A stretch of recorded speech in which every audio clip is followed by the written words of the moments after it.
President Donald Trump's legal team may be shielding the commander-in-chief when it comes to special counsel Robert Mueller's probe in an effort to avoid the president's rage, and possibly to head off his firing of the former FBI director. The theory was posited Monday by Vanity Fair, which fleshed out the work Mueller has done since he was appointed by Deputy Attorney General Rod Rosenstein in May following the dismissal of James Comey as FBI chief. Given Trump's proclivity to take to Twitter to lash out at political foes like Hillary Clinton, Comey and GOP Senators Bob Corker and Jeff Flake, the president's lawyers appear to be playing it safe.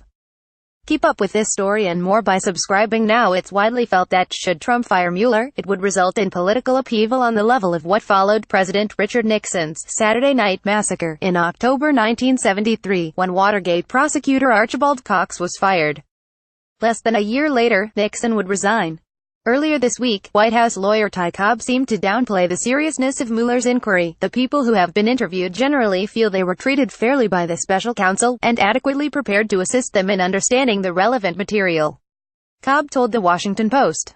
They came back feeling relieved that it was over, but nobody I know of was shaken or scared. President Donald Trump speaks during a meeting with his cabinet on November 20th. Trump's legal team could be trying to contain his rage over special counsel Robert Mueller's inquiry into alleged campaign collusion with Russia, according to a Vanity Fair report.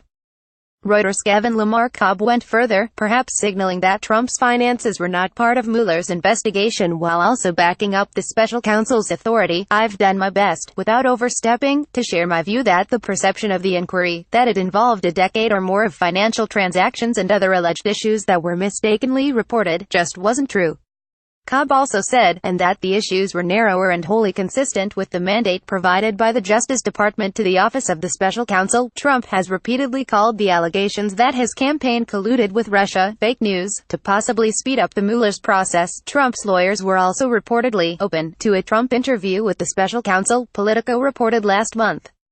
Still, Mueller's team and the interviews it's conducted have reached deep into Trump's inner circle, which could give him reason to worry.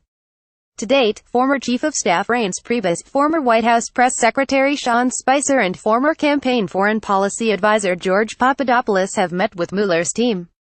White House Communications Director Hope Hicks is next up, along with White House counsel Donald McGahn.